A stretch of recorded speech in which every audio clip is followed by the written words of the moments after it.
Ma'asyiral muslimin, jamaah salat subuh yang dimuliakan Allah Subhanahu wa taala. Kita berada di tanggal 29 Ramadan.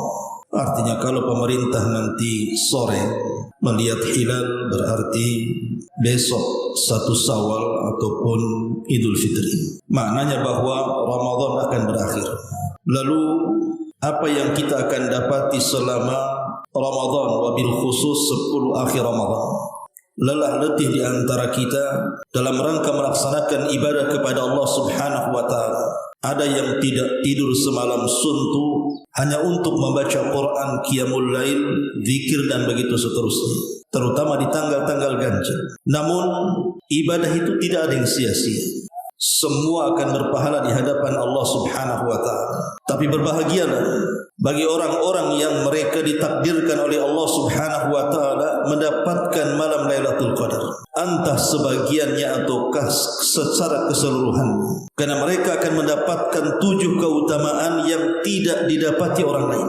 Apa saja keutamaan yang akan didapati bagi orang-orang yang Allah takdirkan menemukan Lailatul Qadar? Yang pertama, al-afu an kulli ma madha. Orang ini akan mendapatkan al-afu, pemaafan dari Allah Subhanahu wa taala akan dosa-dosa yang sudah dilakukan. Dan ini sebuah keutamaan yang luar biasa. Ketika kita ini dimaafkan oleh Allah Subhanahu wa taala, maknanya kita akan dihapus seluruh catatan dosa dalam catatan amal kita. Bayangkan, boleh jadi mungkin bertahun-tahun kita melakukan dosa, sehingga catatan amal kita dipenuhi dengan dosa-dosa yang kita lakukan. Tiba-tiba kemudian dalam satu malam di bulan Ramadan kita mendapatkan malam Lailatul Qadar, maka semua catatan keburukan itu akan dihapus dalam catatan kita. Itulah bedanya, sering saya ulang-ulang, antara kalimat istighfar dengan kalimat al-afwu itu. Sebab kalau istighfar kita mengucapkan astagfirullah, Allah hanya menutup dosa-dosa kita, tetapi Allah Subhanahu wa taala tetap menghisab kita, walaupun Allah tidak mungkin mengazab kita kalau kita mendapatkan ampunan dari kalimat istighfar. Tapi kalau kalimat afu itu memang betul-betul Allah Subhanahu wa taala menghapus dosa-dosa kita dari catatan-catatan kita, dan kita tidak akan dihisab apalagi diazab. Makanya Aisyah Ummul Mukminin radhiyallahu anha bertanya kepada Nabi sallallahu alaihi wasallam, "Ya Rasulullah, in adraktu lailatal qadri famadza aku?" Rasul, kalau seandainya aku mendapatkan malam Lailatul Qadar, apa yang harus aku katakan? Maka Nabi SAW mengatakan, "Quli Allahumma innaka afuwun karim tuhibbul afwa fa'fu anna." Katakan ya Aisyah, Allahumma ya Allah, innaka, sesungguhnya engkau ya Rabb adalah zat yang maha pemaaf lagi maha mulia. Engkau suka kepada orang-orang yang memaafkan, maka maafkanlah diriku. Kenapa kemudian Nabi SAW membahasakan kepada Aisyah dengan kalimat al-afu, meminta al-afu, bukan disuruh istighfar? Padahal dua-duanya sama kalimat ini, sama-sama meminta ampun dari dosa-dosa kita. Karena kalimat al-afu ini lebih umum dibandingkan istighfar. Dia mencakup istighfar itu sendiri. Makanya kenapa orang-orang yang mendapatkan Lailatul Qadar, maka dia akan mendapatkan keistimewaan di mana catatan-catatan keburukannya akan dihapus oleh Allah Subhanahu wa taala. Ini yang pertama. Yang kedua, tuktab lahu as'adul aqdar. Orang yang mendapatkan Lailatul Qadar, seandainya Allah Subhanahu wa taala takdirkan di antara kita semuanya atau siapapun dari kaum muslimin, mereka mendapatkan malam Lailatul Qadar di 10 akhir Ramadan yang kita sudah berlelah letih untuk meraih dan mengejarnya, maka akan dicatat kepadanya sebaik-baik takdir dalam setahun yang akan datang. Di dalam Al-Qur'anul Karim, Allah Subhanahu wa taala mengatakan, "Fiha yufraqu kullu amrin hakim." Pada malam itu, maksudnya Lailatul Qadar, dijelaskan segala urusan yang penuh dengan hikmah. Abdullah ibn Abbas radhiyallahu anhu ketika mentafsirkan ayat ini Beliau mengatakan amrus sanati ila sanati ma kana min khalqin aw rizqin aw ajalin aw musibatin aw nahwi hadza. Kata Abdullah ibn Abbas radhiyallahu anhuma, maksudnya Allah Subhanahu wa taala akan merubah takdir kita dari tahun ini ke tahun depan. Baik bicara penciptaan, baik bicara rizki, baik bicara ajal, baik bicara musibah atau yang semacamnya. Dan orang-orang yang mendapatkan Lailatul Qadar, Allah berikan takdir terbaik setahun yang akan datang. Dan Allah Subhanahu wa taala juga mengatakan yamhullahu ma yasha wa yuthbit wa indahu ummul kitab. Allah menghapus catatan takdir ataupun menetapkan sesuai dengan kehendaknya, tapi di sisinya ada Lauhil Mahfuz. Ini yang kedua. Yang ketiga, orang-orang yang ditakdirkan mendapatkan malam Lailatul Qadar di 10 akhir Ramadan, maka dia yafuzu bi ajrin yafukul jibal. Maka dia akan mendapatkan pahala yang jauh lebih besar dibandingkan gunung-gunung yang ada di dunia. Karena Allah Subhanahu wa taala mengatakan dalam surah Al-Qadar ayat 3, Lailatul Qadri khairu min alfi syahr. Bahwa malam Lailatul Qadar itu lebih baik daripada 1000 bulan. Artinya lebih baik dibandingkan orang yang beribadah selama 83 tahun 6 bulan. Dan ini pahala yang luar biasa, ikhwatu fiddin, yang dimuliakan Allah Subhanahu wa taala. Ini yang ketiga. Kemudian yang keempat, dia akan mendapatkan ya'tik riqabahu minan nar. Allah Subhanahu wa taala akan membebaskan dia dari api neraka, dan ini kenikmatan yang luar biasa. Dan itu berdasarkan hadis Abu Hurairah radhiyallahu anhu. Nabi sallallahu alaihi wasallam bersabda, "Lillahi utaqa'u minan nar wa dzalika kullu lailatin min Ramadan." Sesungguhnya Allah Subhanahu wa taala itu akan memerdekakan di antara hamba-hambanya, akan membebaskan di antara hamba-hambanya dari api neraka pada setiap malam di bulan Ramadan. Dan kita tahu bahwa 10 tengah jauh lebih baik dibandingkan 10 awal, dan 10 akhir lebih baik dibandingkan 10 tengah. Artinya malam-malam di 10 akhir Ramadan itu adalah seafdol-afdolnya malam dibandingkan 10 awal dan tengah. Dan itulah kenapa Allah jadikan sumpah dalam Al-Quran, wal fajri wa layalin ashri, demi waktu fajar dan demi malam-malam yang 10, maksudnya 10 akhir Ramadan. Disitulah Allah Subhanahu wa ta'ala akan memerdekakan hamba-hambanya dari api neraka. Maka bahagialah orang-orang yang mendapatkan Lailatul Qadar, kalau Allah takdirkan dia satu di antara sekian manusia ditakdirkan tidak akan masuk neraka, demi Allah dia tidak akan masuk neraka selamanya. Ini yang keempat. Kemudian yang kelima, orang-orang yang ditakdirkan mendapatkan Lailatul Qadar selama 10 akhir Ramadan ini, ikhwan, maka mereka akan mendapatkan kecintaan Allah Subhanahu wa taala. Karena Allah Subhanahu wa taala berfirman dalam surah Al-Baqarah, "Innallaha yuhibbut tawwabin wa yuhibbul mutatahhirin." Sesungguhnya Allah Subhanahu wa taala senang, suka, cinta dengan orang-orang yang bertobat. Dan setiap malam 10 akhir Ramadan kita senantiasa mengatakan, Allahumma innaka afuwun karim tuhibbul afwa fa'fu an. Ini kalimat taubat, meminta kepada Allah Subhanahu wa taala agar dosa-dosa kita diampuni. Dan Allah suka dengan orang-orang yang bertobat. Dan apa konsekuensinya kalau Allah suka dengan kita? Sebuah hadis yang sering saya jelaskan. Nabi SAW mengatakan, Innallaha idza ahabba abdan nadahu Jibril. Allah itu kalau sudah suka dengan seorang hamba, maka Allah akan panggil malaikat Jibril. Jibril ini pemimpin para malaikat. Faqala, maka Allah mengatakan kepada Jibril, Inni uhibbu fulanan fa'ahibbahu ya Jibril. Wahai Jibril, aku suka dengan si fulan, maka kamu juga harus suka dengan si fulan. Fayuhibbuhu Jibril, maka setelah Allah mengatakan seperti itu, Jibril pun cinta dan suka kepada orang yang dicintai Allah. Thumma yunadi fis sama, kemudian Jibril pun memanggil seluruh malaikat yang ada di langit dan mengatakan, Innallaha yuhibbu fulanan fa'ahibbu.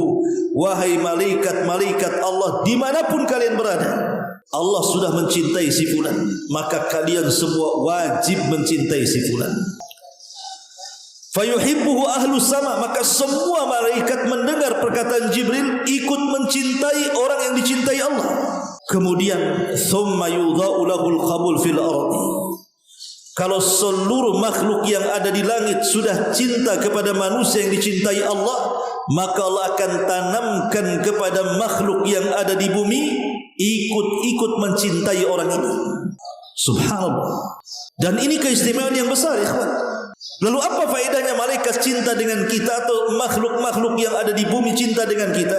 Faedahnya adalah, bukankah yang mencatat amalan kita para malaikat? Nah, kalau malaikat cinta dengan kita, tidak mungkin mencatat kecuali kebaikan. Dan apa faedahnya penduduk bumi cinta dengan kita? Karena tazkiyah mereka itu bermanfaat di hadapan Allah. Rekomendasi mereka itu bermanfaat di hadapan Allah Subhanahu wa ta'ala. Karena di zaman Rasul ada 2 jenazah yang lewat. Yang satu jenazah dipujinya, yang satu jenazah dicelanya. Kemudian Rasul mengatakan wajabat, wajib keduanya akan mendapatkan. Sahabat bertanya, apa yang mengatakan Anda wahai Rasul wajabat? Keduanya wajib akan mendapatkan itu. Maka Rasul mengatakan, adapun jenazah yang pertama yang dipuji manusia, wajabat lahul jannah, maka dia layak masuk surga. Tapi jenazah yang dicela manusia, wajabat lahun nar, maka dia dipastikan masuk neraka. Lihat, rekomendasi orang-orang baik di dunia ini menjadikan keberuntungan bagi kita.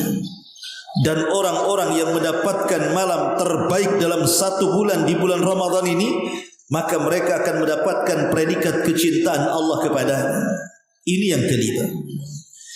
Kemudian yang keenam, bahwa orang-orang yang mendapatkan malam terbaik di bulan Ramadan, Lailatul Qadar di 10 akhir Ramadan ini, yang sudah lelah letih dihabiskan untuk beribadah kepada Allah Azza wa Jalla, maka insya Allah Subhanahu wa ta'ala akan masukkan dia ke dalam surga.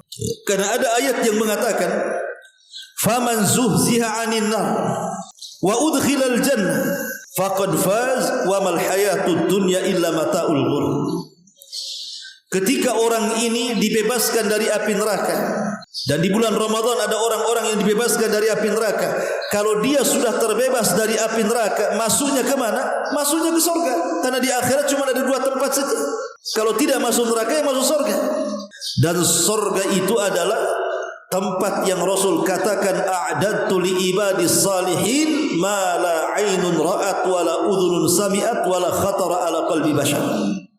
Kenikmatannya tidak bisa dilihat mata, didengar telinga pun tidak, terlintas dalam pikiran pun tidak bisa. Saking indahnya. Dan yang terakhir, ini yang paling penting, dia akan mendapatkan redha Allah Subhanahu wa ta'ala. Ketika seorang hamba itu dimaafkan oleh Allah Subhanahu wa ta'ala, berarti dia akan mendapatkan redhanya. Ketika Aisyah radhiyallahu anha diajarkan Nabi SAW untuk membaca Allahumma innaka afuun karim tuhibbul afwa fa'fu anni. Kemudian terus kita baca ajaran yang diajarkan Rasul kepada Aisyah dan kepada kita semuanya, dan Allah takdirkan kita dimaafkan oleh Allah Azza wa Jalla, berarti orang-orang yang dimaafkan Allah secara otomatis dia akan mendapatkan redha Allah Subhanahu wa ta'ala. Dan kalau Allah sudah redha kepada kita, maka Allah tidak akan pernah murka selamanya kepada kita. Dan kalau Allah tidak murka selamanya kepada kita, berarti apapun yang dihajatkan kita, Allah akan kabulkan untuk kita. Namanya ridha. Dan itulah yang kita cari di dunia, keridhaan Allah Subhanahu wa ta'ala. Sebagaimana Allah mengatakan dalam surah Al-Bayyinah ayat 7-8 itu, innal ladzina amanu wa 'amilus shalihat ulaika hum khairul bariyah jazaohum inda rabbihim jannatin tajri min tahtiha al-anhar khalidina fiha abada radhiyallahu anhum wa radu an dzalika liman khasyiya rabbah. Orang-orang yang beriman dan beramal saleh, maka merekalah sebaik-baik manusia. Balasan mereka surga-surga Aden yang mengalir di bawahnya sungai-sungai, dan mereka akan dikekalkan selama-lamanya. Allah redha kepada mereka dan mereka pun redha kepada Allah. Itulah bagi orang yang senantiasa takut kepada Rabbnya. Ma'asyiral muslimin yang dimuliakan Allah Subhanahu wa taala, inilah 7 perkara bagi orang-orang atau kebahagiaan bagi orang-orang yang sukses dan berhasil menghidupkan 10 malam akhir Ramadan. Maka berbahagialah walaupun kita lelah letih selama 10 akhir Ramadan. Ada yang beriktikaf, ada yang menghabiskan salat malam, ada yang menghabiskan dengan tarawih, ada yang menghabiskan dengan zikir dan doa, baca Quran dan sedekah dan begitu seterusnya. Tapi lihat bagaimana tidak ada yang sia-sia, semua ada balasan di hadapan Allah Subhanahu wa taala. Ma'asyiral muslimin yang dimuliakan Allah Azza wa Jalla, sebagai nasihat akhir, kalau Allah Subhanahu wa taala takdirkan besok Idul Fitri, artinya kajian subuh Ramadan ya, sampai di sini. Tapi bukan berarti kemudian tidak ada kajian setelah Ramadan, tetap ada. Yang ingin saya sampaikan adalah ada beberapa kemungkaran yang terjadi saat pelaksanaan salat Id.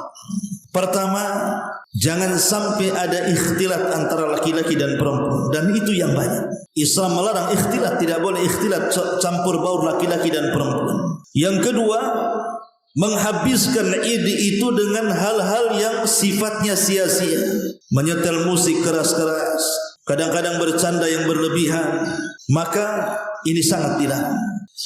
Kemudian yang ketiga, sebagian manusia, terutama dari kalangan wanita, kadang-kadang mereka tidak menjaga penampilan. Keluar dari rumah itu kadang-kadang tabarruj, ataupun terkadang mereka memakai wewangian-wewangian yang terkadang memfitnah laki-laki, dan itu sangat dilarang. Kalau anda ingin keluar ke tanah lapang ataupun ke masjid untuk melaksanakan salat Id, maka sewajarnya ikuti syariat Islam.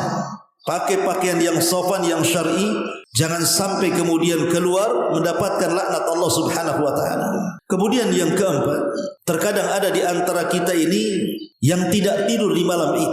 Kalau memang dia petugas zakat, wajarlah mungkin karena ada hal yang dilaksanakan dia dari kebaikan, mengantarkan zakat fitrah ke sana kemari kepada fuqara wal masakin. Tapi ada sebagian kita ini kadang-kadang sengaja tidak tidur. Tidurnya itu sudah jam 3, jam 4, sudah mendekati waktu subuh. Akhirnya kemudian terlalaikan pula dia salat subuh, ngantuk pula bagi yang salat, itu bagi yang salat. Kebanyakan tidak salat, ikhwan. Anehnya salat Id mereka salat, subuh pula dia tak salat. Aneh itu. Ma'asyiral muslimin yang dimuliakan Allah Azza wa Jalla. Ataupun sebagian orang itu mengkhususkan ziarah kubur. Ziarah kubur itu sunnah, ikhwan. Sunnah hukumnya. Kata Nabi SAW, kuntu nahaitukum an ziyaratil kubur fazuruha fa innaha tudzakirukumul akhirah. Dulu kata Rasul, kularang kalian ziarah kubur, tapi sekarang berziarah, karena itu bisa mengingatkan kalian dengan akhirat. Dan ziarah kubur ini sangat ditekankan bagi laki-laki, tetapi bagi kaum wanita tidak boleh sering-sering ziarah kubur, kan ada hadis laknat kepada mereka. Kata Rasul, la'anallahu zawaratil kubur. Allah melaknat wanita-wanita ziarah kubur. Kata Syekh Albani rahimahullahu taala, kalimat zawarat bagian daripada siyagul mubalaghah. Dalam bahasa Arab itu kalimat yang berlebih-lebihan. Berarti yang dilarang itu yang berlebih-lebihan. Kalau sekali dua kali tidak ada masalah. Tapi bagi laki-laki maka sangat disunnahkan kapanpun, tapi jangan dikhususkan, karena mengkhususkan sebuah ibadah itu perlu dalil. Ini yang selanjutnya. Kemudian juga al-israf, kemudian wat-tabdzir. Yang nomor 6, terkadang di antara kita ini israf wa tabdzir, menghambur-hamburkan harta, menghambur-hamburkan dunia, kan, menghambur-hamburkan makanan. Maka ini juga dilarang. Coba kita lihat, ada orang-orang yang kadang-kadang bertamu maaf, kemudian diberikan minuman kaleng atau apa. Kadang-kadang kemudian diminum sedikit dibuang. Tabdzir, ikhwan, tidak boleh. Karena bagaimanapun Allah Subhanahu wa taala mengatakan, kalau kita melakukan hal yang seperti itu, kita ini sama dengan temannya setan itu. Maka hindari tabdzir ini. Kalaupun diberikan minum ya secukupnya, jangan sampai dibuang, atau makanan jangan sampai dibuang. Karena Idul Fitri ini kadang-kadang dijadikan momen membuang-buang makanan dan minuman. Maka ini sangat dilarang, tidak boleh. Kemudian juga ada sebagian orang yang mereka malah bahagia dengan berlalunya Ramadan. Bahagianya itu aneh. Kenapa? Karena sudah tidak puasa lagi gitu. Jadi bahagia terbebani dengan ibadah. Kan aneh itu, terbebani dengan ibadah, malah senang keluar Ramadan itu. Alhamdulillah udah enggak puasa lagi, enggak lapar lagi. Alhamdulillah enggak tarawih lagi, enggak capek lagi, enggak itikaf lagi. Ini kan kebahagiaan ngawur, ikhwan. Ulama salaf itu sedih apabila berlalunya Ramadan karena mereka sudah tidak ibadah lagi di bulan Ramadan. Makanya masyarul muslimin, ada sebagian orang itu yang senangnya itu aneh gitu ya. Malah senang ketika mereka sudah tidak beribadah lagi di bulan Ramadan. Dan ini kemungkaran luar biasa. Termasuk juga salah mengucapkan. Apabila berjumpa dengan orang itu bukan saling mendoakan sebagaimana kebiasaan para sahabat. Kalau berjumpa itu taqabbalallahu minna wa minkum, maka jawabannya juga sama, taqabbalallahu minna wa minkum. Ini doa ditiadakan, kalimat yang lain pula kemudian ditampakkan. Ketemu kawannya kosong-kosong ya. Apa maksudnya kosong-kosong? Maksudnya mungkin ya kita enggak ada lagi dosa ya. Ini kan kalimat-kalimat apa kosong-kosong ini maksudnya? Minal aidin wal faizin. Ya, mohon maaf lahir batin, bagus kalimat ini. Tetapi yang lebih bagus lagi adalah taqabbalallahu minna wa minkum. Karena ini doa masalahnya. Ya Allah, terimalah amalan kami dan amalan engkau selama Ramadan. Maka dijawab juga, ya Allah terima juga amalan kami dan engkau juga. Kan enak tuh bahasa itu. Dan itu memang sahabat Nabi SAW memang seperti itu tradisi mereka. Saling mendoakan sesama mereka. Dan ini yang harus dipahami. Kemudian juga sebagian orang juga yang parah juga bukan hanya subuh lewat, Id aja mereka tidak mau. Nak mau datang ke sholat itu. Ya mungkin karena malamnya begadang, kemudian tidur bablas gitu ya. Akhirnya bangun jam 9 ya sudah bubar lah orang di tanah lapang tuh. Alasannya udah buyar. Ya bukan masalah udah buyar, kamu tak datang. Maka ini juga kemungkaran yang terjadi saat Idul Fitri itu. Mereka sudah tidak subuh, sebagian mereka juga melaksanakan sholat Id lagi. Sebagian mereka pun kemudian berhura-hura, kemudian sibuk bukan hanya bukan bersilaturahim, sibuk menentukan kemana kita rekreasi kita. Akhirnya apa? Oh, ke pantai ini. Semua orang ada di situ. Di situ kemungkaran macam-macam. Ikhwatul fillah, muliakan Allah Azza wa Jalla. Jangan sampai ibadah sebulan full kita lakukan dari puasa kita, tiba-tiba kemudian dihilangkan dengan maksiat di tempat-tempat rekreasi. Kalaupun kita harus ke tempat-tempat seperti itu, carilah yang sedikit madaratnya, Dan kalau bisa jangan serentakkan begitu. Cari hari yang lain yang sepi. Kenapa mesti jadi satu di situ? Dan kebanyakan tidak lepas dari maksiat, yang buka aurat, yang macam-macam di tempat-tempat rekreasi itu. Nauzubillah.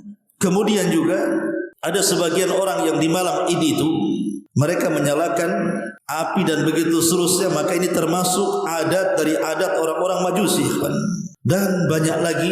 Dan saya ingatkan bagi yang belum melaksanakan zakat fitrah, maka segeralah melaksanakan zakat fitrah, karena itu bagian kesempurnaan puasa kita. Bagi yang ingin sempurna puasanya, zakatlah dengan fitrah.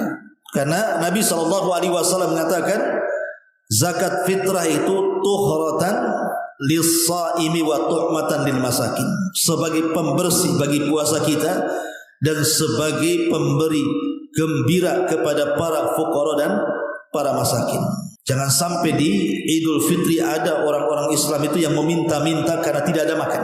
Maka kesalahan berat adalah ketika kita tidak mengeluarkan zakat fitrah padahal kita sanggup, kecuali kalau tidak ada yang dimakan, maka lain ceritanya. Tapi zakat fitrah selama apa yang ada pada kita dan apa yang bisa dimakan itu, maka lebihnya kita harus zakat fitrah. Pamannya awalnya saya tidak punya beras karena saya miskin. Tiba-tiba tetangga kiri kanan ngasih beras banyak, maka yang tadinya tidak wajib zakat jadi wajib zakat karena sudah ada beras kan. Ya, maka jangan sampai kemudian kita tinggalkan ibadah zakat fitrah ini. Dan tentu setelah Ramadan ada namanya puasa Syawal. Puasa Syawal ini penting, karena puasa Syawal ini Nabi SAW mengatakan, man sama Ramadan thumma atba'a sittan min Syawal kana kasiyami dahrin. Siapa yang puasa Ramadan diikuti 6 hari puasa Syawal, maka seolah-olah 1 tahun kita puasa. Siapa yang sanggup 1 tahun puasa? Tapi cukup dengan puasa Ramadan, ikuti dengan 6 hari puasa Syawal, itu sama dengan puasa setiap hari sampai 1 tahun lamanya.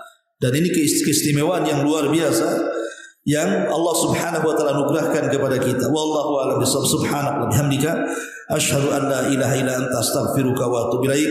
Allahu ta'ala alam. Assalamualaikum warahmatullahi wabarakatuh.